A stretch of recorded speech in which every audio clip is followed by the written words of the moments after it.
प्रिय विद्यार्थियों नमस्कार। आदर्श एग्रीकल्चर इंस्टीट्यूट के ऑनलाइन फॉर्म पर सभी विद्यार्थियों का हार्दिक स्वागत है। आज हम बात करेंगे भौतिक विज्ञान के महत्वपूर्ण टॉपिक पर प्रकाश के बारे में। प्रकाश का एक पार्ट हमने बना ही दिया था क्योंकि मोस्ट इम्पॉर्टेंट पार्ट है। इससे 3-4 क्वेश्चन हर साल पूछे जाते हैं। तो दूसरा पार्ट लेकर आज हम आए हैं प्रकाश में। तो ध्यान से प्रिय विद्यार्थियों देखना, वीडियो को लास्ट तक देखना। जिन विद्यार्थियों ने चैनल को सब्सक्राइब नहीं किया है वो चैनल को सब्सक्राइब कर लें। तो चलते हैं वीडियो की तरफ। हमने प्रकाश का सेकेंड पार्ट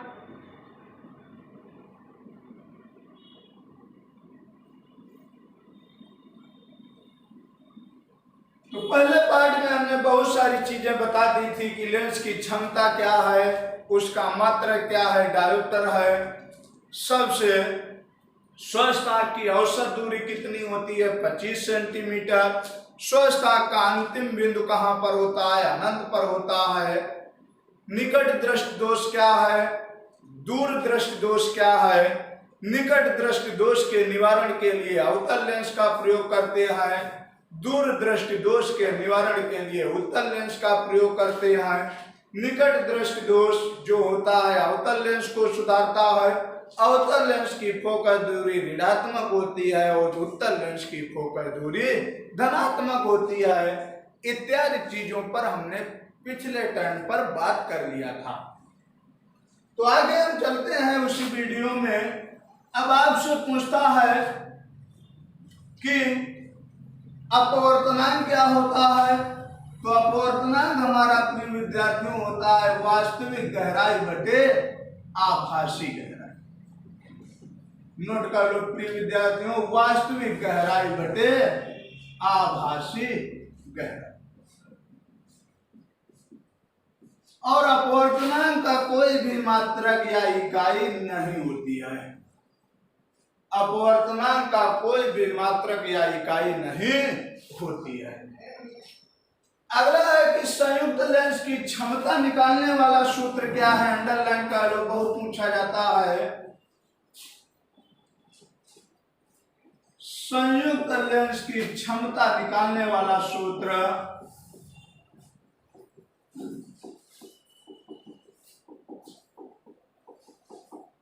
संयुक्त लेंस की क्षमता निकालने वाला सूत्र है P बराबर P1 plus P2 plus P3 dash dash dash अनंत तक।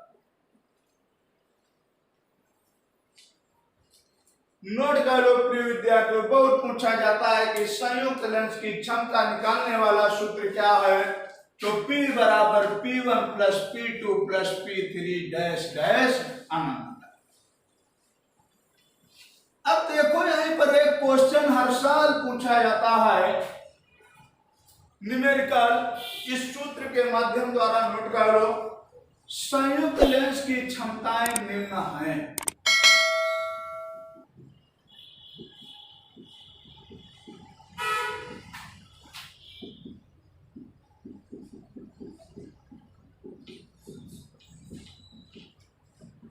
संयुक्त लेंस की क्षमताएं निम्न है। जैसे 0 dioptre plus 5 dioptre minus 3 dioptre minus 2 dioptre plus 3 dioptre plus 2 dioptre. तब संयुक्त लेंस की फोकस दूरी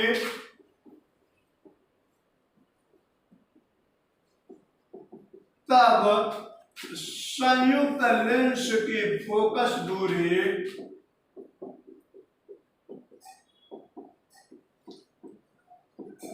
कितने सेंटीमीटर होगी।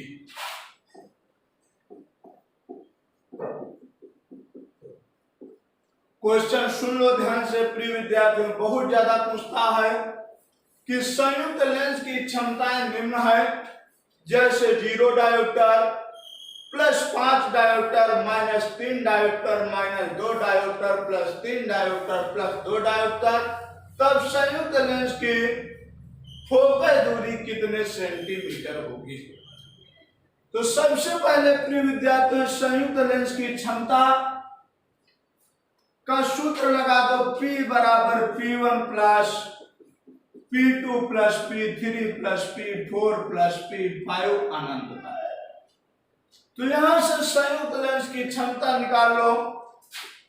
जैसे 0 डायोप्टर है, +5 डायोप्टर है, -3 डायोप्टर है, -2 डायोप्टर है, +3 डायोप्टर है, +2 डायोप्टर।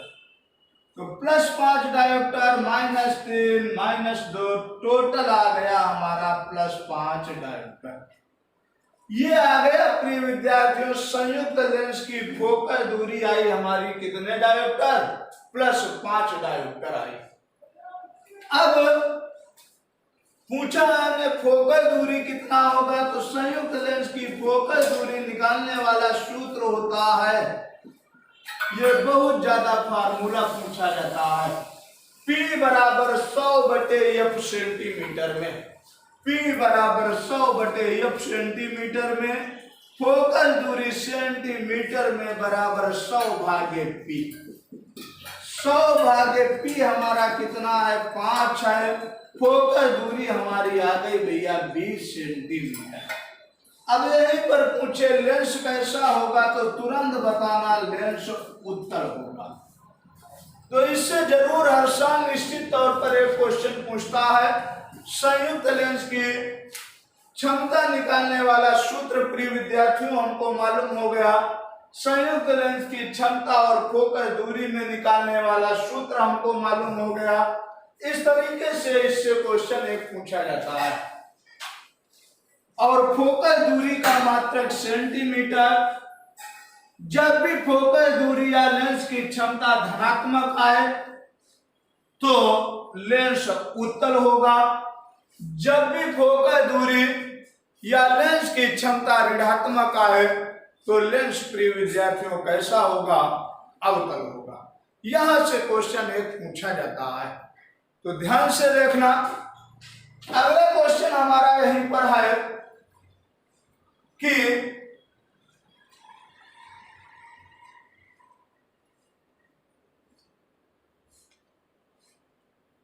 देखो अगला क्वेश्चन है हमारा कि 20 सेंटीमीटर फोकस दूरी वाले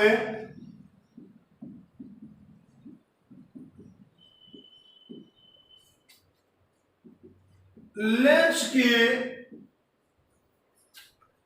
क्षमता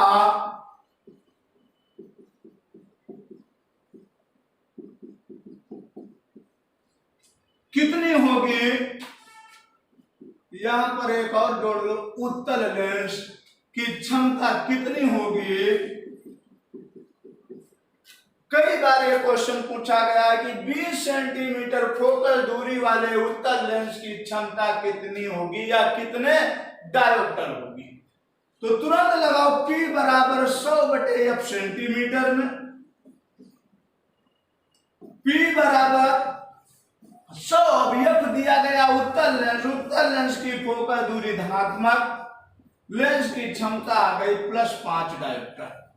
अब यहीं पर उत्तल ना कह के अवतल कह देता तो फोकल दूरी यहां पर क्या रखते, ऋणात्मक रखते, लेंस की क्षमता हमारी क्या आ जाती, ऋणात्मक आ जाती। ये आप जल्दबाजी कर देते हो, आप लेंस नहीं देखते हो कि उत्तल दिया है कि अवतल दिया है। उत्तल लेंस दिया होगा तो फोकल दूरी धनात्मक रखना प्रिय विद्यार्थियों। यदि अवतल लेंस दिया हो तो प्रिय विद्यार्थियों फोकल दूरी कैसी रखना, ऋणात्मक रखना, और आपका आंसर मिल जाएगा। अगला देखो, अब पूछता है कि स्पष्ट दृश्य की न्यूनतम दूरी निकालने वाला सूत्र क्या है। तो तुरंत बताना कि 1 + b/f ये होता है हमारा आवर्धन क्षमता निकालने वाला सूत्र। यहां से भी न्यूमेरिकल पिछले साल पूछा गया था, वो न्यूमेरिकल देख लो। कहता है क्वेश्चन कि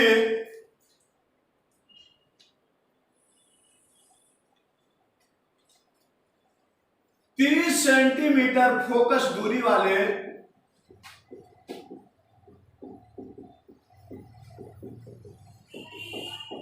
लेंस के लिए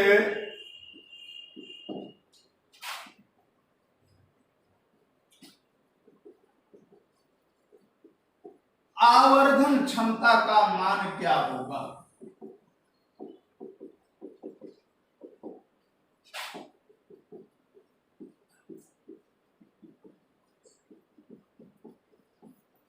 तीस सेंटीमीटर फोकस दूरी वाले लेंस के लिए आवर्धन क्षमता का मान क्या होगा, यह क्वेश्चन है प्रिय विद्यार्थियों।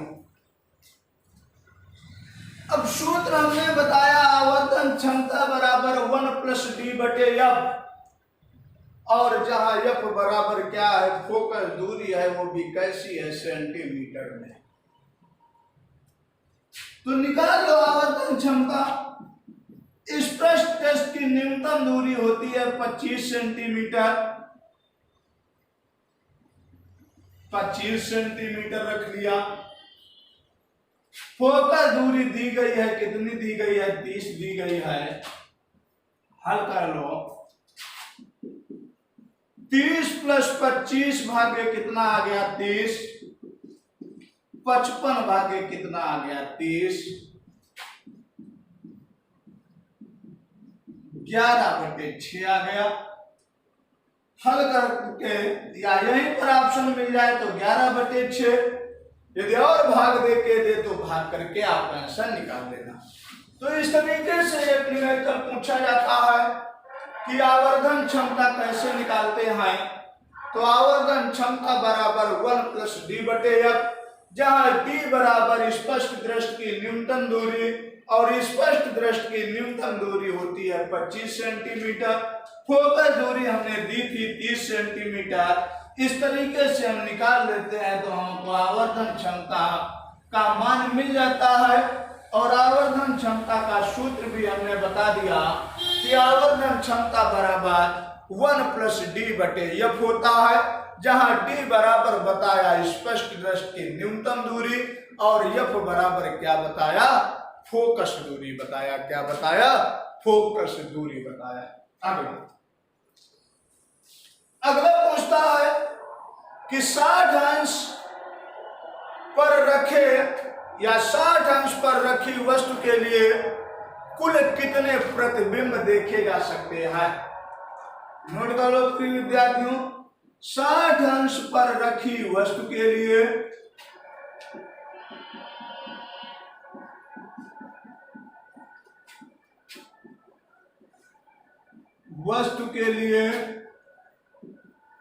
कुल कितने प्रतिबिंब देखे जा सकते हैं।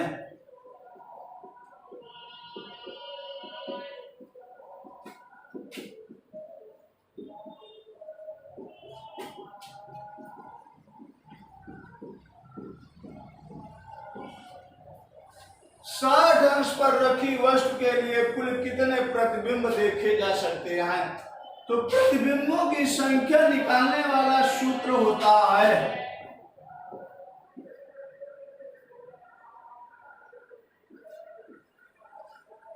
यह सूत्र होता है जहां n बराबर प्रतिबिंबों की संख्या, थीटा बराबर कोण या झुकाव कोण।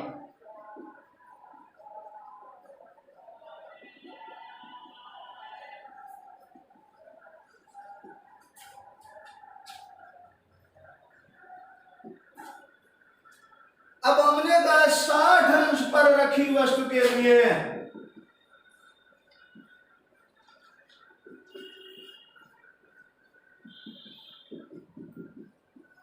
कुल प्रतिबिंबों की संख्या कितनी आ गई, 5 आ गई। अंडरलाइन कर लो कि 60 अंश पर रखी वस्तु के लिए कुल कितने प्रतिबिंब देखे जा सकते हैं। तो सूत्र भी बता दिया कि प्रतिबिंबों की संख्या बराबर 360/थीटा माइनस 1। अब यहीं पर देखना क्वेश्चन दूसरा हम घुमाते हैं। हम कहते 40 अंश पर रखी वस्तु में कुल कितने प्रतिबिंब देखे जा सकते हैं?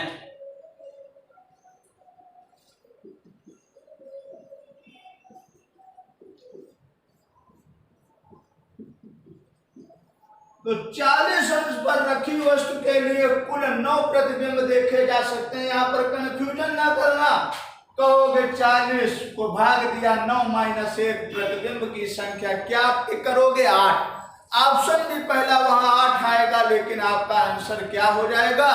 गलत हो जाएगा। ध्यान देना, प्रतिबिंब की संख्या सदैव विषम संख्या होती है।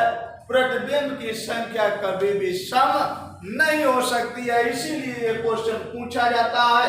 यदि भाग देने पर संख्या हमको यहीं पर विषम मिल जाए तो उसमें 1 माइनस नहीं किया जाता है। इसलिए ध्यान रखना प्रिय विद्यार्थियों की प्रतिबिंबों की संख्या सदैव कैसी आती है?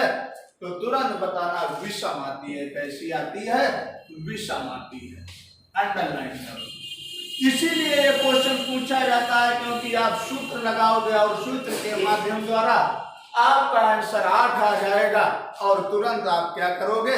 आंसर टिक करोगे। आपका आंसर क्या होगा? गलत होगा। अब क्वेश्चन है, यदि किसी लेंस में प्रतिबिंब की संख्या 11 है तो उसके बीच बनने वाला झुकाव कोण कितना होगा? नोट करो। यदि किसी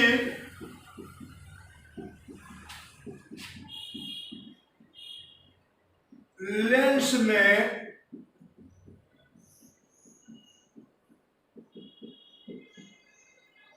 प्रतिबिंबों की संख्या 11 है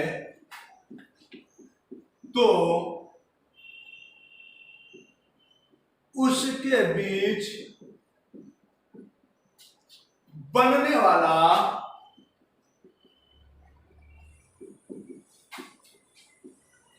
कोण कितना होगा?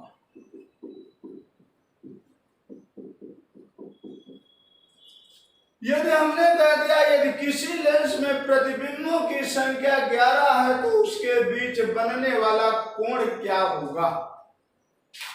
सूत्र कहता है n बराबर 360 बटे थीटा माइनस 1।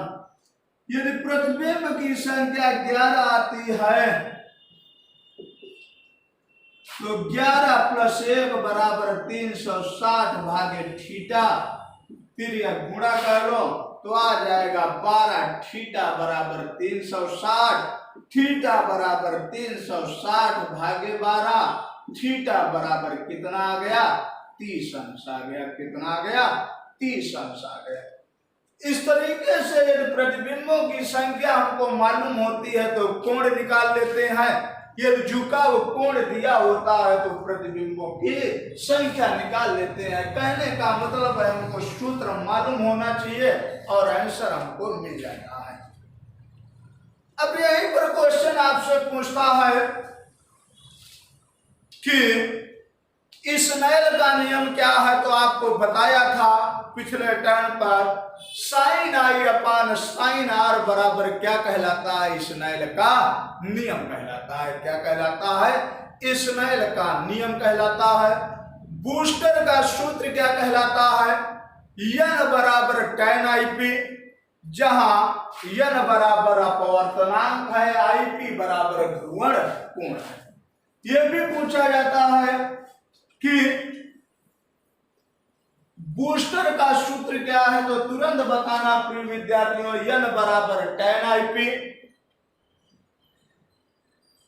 फिर क्वेश्चन पूछता है IP प्लस R बराबर कितना होता है? तो तुरंत बताना प्रिय विद्यार्थियों, IP प्लस R बराबर 90 अंश होता है, जहां IP बराबर ध्रुवण कोण है और R बराबर क्या है? परावर्तन है। आपतन कोण परावर्तन कोण के सदैव बराबर होता है।